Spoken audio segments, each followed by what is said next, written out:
నమస్కారం అండి. This is #you. Jaganmohan రెడ్డిని ఓడించాలంటే దానికి ప్రతిపక్షం, అధికార పక్షం ఎవరు అక్కర్లేదండి అసలు. ఈ రప్పరప్ప బ్యాచ్‌లు చాలు.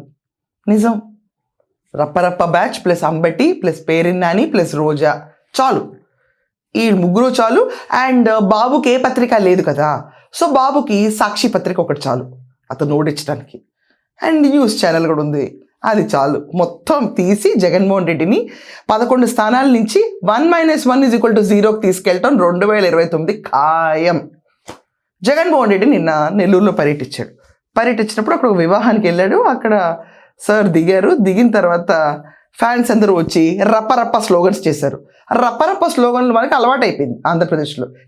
రప్పరప్ప బ్యాచ్ అని చెప్పి మనం చూస్తూ కూర్చున్నాం. ఎవరికైనా ఇలా చూస్తే చిల్లరగా అనిపిస్తుంది కాదా? అనిపిదా? కానీ నిన్న జగన్మోహన్ రెడ్డిని ఇంకా 11 కూడా డెంట్ కొడదామని చెప్పి వాళ్ళ ఫ్యాన్స్ అందరూ డిసైడ్ అయిపోయి జగన్మోహన్ రెడ్డికి ఒక కొత్త బిరుదు ఇచ్చారు. ఏంటంటే ఈసారి పదవిలోకి వస్తే రక్తంతో హోలీ చేస్తారంట. విన్నారా ఎవరన్నా? రాజారెడ్డి రాజ్యాంగం చెప్పారు 2 ప్లకార్డులో, అలా ఉంటుంది. రక్తంతో హోలీ. ఇది పైశాచికత్వం. ఇది జగన్మోహన్ రెడ్డి అభిమానులు పట్టుకుంటున్న ప్లకార్డ్స్, చేస్తున్న నినాదాలు. దానికి బాబు చేతులు ఎత్తి దండం పెట్టేస్తూ ఉంటాడు. ఏం చెప్పాలండి ఈ నేతని? ఎవరైనా ఒక నేత గురించి మాట్లాడాలంటే ఈయన మంచి పని చేశారు, ఆ మంచి పని చేశారని చెప్పుకోవడం ఉంటుంది. కానీ మనం జగన్మోహన్ రెడ్డి గురించి మాట్లాడాలనుకోండి, అంబటి రాంబాబుని పెట్టాడు ఇరిగేషన్ మినిస్టర్ కింద, పోలవరం అర్థం కాలేదు. రోజాని పెట్టాడు ఆడదాం ఆంధ్ర కేసులో 60 నుంచి 70 కోట్ల లెక్క తేలకుండా పిచ్చి పిచ్చి బ్యాట్లు కిట్లు ఇచ్చి గాడ్ల మీద జగన్మోహన్ రెడ్డి ఫోటో వేసిన గొప్ప మేధావి. దాని తర్వాత కొడాల వెంకటేశ్వరరావుని పెట్టాడు. నోటికి ఎట్టొస్తే అట్లా లేకుండా హిందువులపైన దాడి చేసి ఒక సామాజిక వర్గం నుంచి వెలివేయబడ్డ క్యాండిడేట్ లాగా ఉన్నాడు. వల్లభనేని వంశీని పెట్టాడు. 137 రోజులు జైల్లో గడిపించడానికి పనికొచ్చాడు, బూతులు తిట్టడానికి పనికొచ్చాడు పార్టీ మారి. దాని తర్వాత ఏంటంటే జగన్మోహన్ రెడ్డి కూడా కెపాసిటీ సజ్జలను పెట్టుకున్నాడు. స్క్రిప్టుల్లో గుంతగప్ప గంతగప్ప గొప్పగప్ప ఇలాంటి ఏం అక్షరమో పలకడమో రాదు జగన్మోహన్ రెడ్డికి. ప్రాపర్గా స్క్రిప్ట్లు కూడా అందించలేదు సజ్జల. ఫ్రాంక్ ఇది. సజ్జల భార్గవరెడ్డి ఉన్నాడు, తాడేపల్లి క్యాంప్ ఆఫీస్ హెడ్ ఆఫీస్గా పెట్టుకుని డిజిటల్ మీడియాని నడిపేశాడు. సొంత చెల్లిని పట్టుకుని పిచ్చి పిచ్చి బూతులు తిట్టించారు. ఇది వీళ్ళకీళ్ళే గుంటను తవ్వుకోవడం అంటారు చూడండి. అంటే నేను ఇక్కడ ఎగ్జాంపుల్ వీళ్ళ గురించి చెప్పట్లేదండి, క్లియర్గా డిస్క్లైమర్ ఇస్తున్నాను. మళ్ళీ నన్ను అనకూడదు, క్రిస్టల్ క్లియర్గా మీ అందరు చెప్తున్నాను. కుక్కలు గుంటలు తవ్వుకుంటాయి చూడండి, ఆటికయ్యి ఎందుకు తవ్వుకుంటాయి ఆటికి తెలియదు, అట్లా పడుకుంటాయి వెళ్ళి ఎందుకు తవ్వుకుంటుంది అలా అనిపిస్తుంది మనకి. సో అవి తవ్వుకున్నప్పుడు చూసినప్పుడు నాకు ఏమనిపిస్తుంది అంటే, ఏంటి ఫ్యాన్స్, ఏంటి అధికారం, మనకు 151 స్థానాలు ఇస్తే 11 పడేస్తే ఎవరి గుంటాలు తవ్వేసుకుంటా, ఎవరి కాళ్ళు అసలు ఎందుకు తవ్వుతున్నారో అర్థం కాకుండా ఆంధ్రప్రదేశ్ని తవ్వేసి, వాళ్ళ ఇమేజ్ని తవ్వేసి, ఆ పార్టీ ఇమేజ్ని తవ్వేసి, జగన్మోహన్ రెడ్డి ఇమేజ్ని తవ్వేసి మొత్తం గుంపగత్త కింద జగన్మోహన్ రెడ్డిని నెక్స్ట్ టైం 1 - 1 = 0 చేయడానికి కంకణం కట్టుకున్నారు. చూస్తే అలాగే అనిపిస్తుంది. మరి ఇక్కడ నిన్న జగన్మోహన్ రెడ్డి నెల్లూరు పెళ్లికి వెళ్ళినప్పుడు ఫ్యాన్స్ అందరూ విచ్చలవిడిగా హెలిప్యాడ్ దగ్గరికి వెళ్ళిపోదామని ప్రయత్నిస్తే పోలీసులు గమనించి అదుపు చేయాల్సి వచ్చిందట. ఆ వచ్చిన వాళ్ళందరూ కూడా రక్తంతో హోలీ చేస్తాం ఈసారి నువ్వు పదవిలోకి రాగానే అన్నారు. ఇంకొక మొన్న పర్యటనలో ఏం పెట్టారు, నువ్వు సృష్టించే విధ్వంసం కోసం ఎదురు చూస్తున్నావు అంట. ఏం చెప్పాలండి ఆంధ్రప్రదేశ్లో? సో జగన్మోహన్ రెడ్డి ఏసారి పర్యటనకు వచ్చినా ఏమీ అంత ఇంపాక్ట్ ఏమి ఉండదు. మొన్న నేను హిందూని అయిపోతా అని చెప్పినాడు. సార్ సరిగ్గా కూర్చోవచ్చు కదా, కూర్చోవడానికి కూడా పాప వెనక్కి పడతాడు.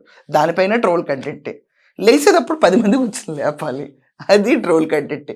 చంద్రబాబు నాయుడు గారు ఏమో మెట్లు ఎక్కేస్తారు, సైకిల్ తొక్కేస్తారు, ఆఖరికి బస్సులు ఎక్కేస్తారు, ఆయన ఏమో స్ప్రింగ్ లాగా తిరుగుతూ ఉంటారు.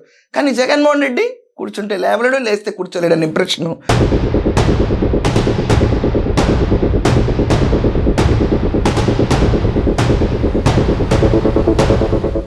బయట జనాలకు వచ్చిన తర్వాత బేపనళ్ళకి మీరు వేయండి హోమంలో అని చెప్పి ఇక్కడి నుంచి ఇక్కడ వేయడానికి కూడా బాబు అంటే బ్యాక్ ప్రాబ్లం ఉంది కదా జగన్కి.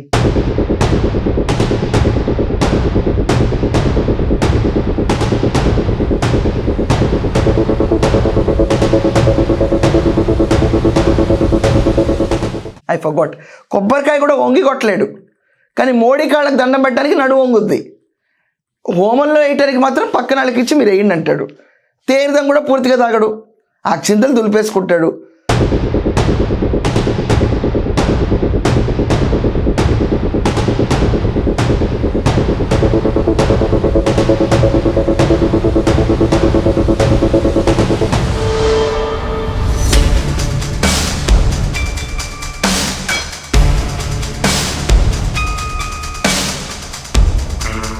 అసలు భారతిరెడ్డి గారు అయితే పూజలకు రానే రారు.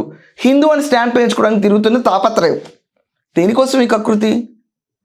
పోనీ నువ్వు హిందువే, హిందువుల్లో చెప్పారు నాన్న ఇలాంటి ధర్మాలు ఉంటాయా? హోలీతో రక్తం ఆడతానంటే నువ్వు చిక్కటి చిరునవ్వులతో మందహాసంతో జనాల మధ్యలో తిరిగితే అసలు నీకు నెక్స్ట్ టైం నవ్వనేది ఉంటుందా జగన్? మీ పార్టీ కింద ఫ్యాన్స్ ఇలా మాట్లాడుతుంటే కండెమ్ చేయటం రాదా? విచ్చలవిడతానని ఎంకరేజ్ చేస్తావా? ఈ ఎంకరేజ్ చేస్తే చూసే జనాలందరూ ఏమనుకుంటారు? జగన్మోహన్ రెడ్డిని పులివెందులో ఓడిచ్చేస్తే పోలా అనుకుంటారు. అప్పుడు నువ్వు మళ్ళీ ఎమ్మెల్సీను ఏదో అవ్వాల్సి వస్తుంది, ఎమ్మెల్యే కూడా అవ్వవు. ఇప్పుడున్న క్యాండిడేట్లు అయితే అంబటి అలా మాట్లాడుకుంటూ ఉంటాడు. అంబటి గెలవడం కూడా కష్టమే, రోజా గెలవడం కష్టమే. రప్పరప్ప బ్యాచ్ వాళ్ళందరినీ ఎంకరేజ్ చేసుకుంటూ ఒకప్పుడు అంబటి ఏంటో రప్పరప్ప ఊరుకో అన్నాడు, తనే కూర్చుని తగ్గేదేలే అన్నాడు. పేరున్నాని ఇలా రప్పరప్ప అని చెప్పు తిరుగుతామా? చీకట్లో కన్ను కొడితే పని అయిపోయేటట్టు ఉండాలి, పొద్దున్నే ఏం తెలియనట్టు మనం వెళ్ళి పరామర్శించాలన్నట్టు చెప్తాడు. అలాగే అయింది వివేకానంద రెడ్డి గారి హత్య కేసు. ఈ రోజు దాకా ఎవరు పరామర్శించారు, ఎవరు చేశారు ఏమీ తెలీదు. సో రక్తంతో హోలీ చేస్తారంటండి. అండ్ రప్పరప్ప కామనే మనకి. ఇది జగన్మోహన్ రెడ్డి ఫ్యానిటిజం. వారానికి ఒకసారి వస్తాడు, కొత్త స్లోగన్ వేసుకొస్తాడు, వెళ్ళిపోతాడు. ఈ స్లోగన్ల వల్ల, వీళ్ళ ఫ్యాన్స్ వల్ల, ఇతనుకున్న ఎక్స్ మినిస్టర్లు, ఎమ్మెల్యే క్యాండిడేట్స్ అందరి వల్ల ఇతను నెక్స్ట్ టైం 1 - 1 = 0 అవ్వకపోతే ఆయన పేరు ఆయనే తిరగ రాసుకోవాలి. నాకేం అవసరం పేరు తిరగ రాసుకోవడానికి? సో ఇలాంటి రక్తపు హోలీ మరకల గురించి మీ ఒపీనియన్ ఏంటో కమెంట్స్లో గట్టిగా రాయండి. That's all for now. Thank you.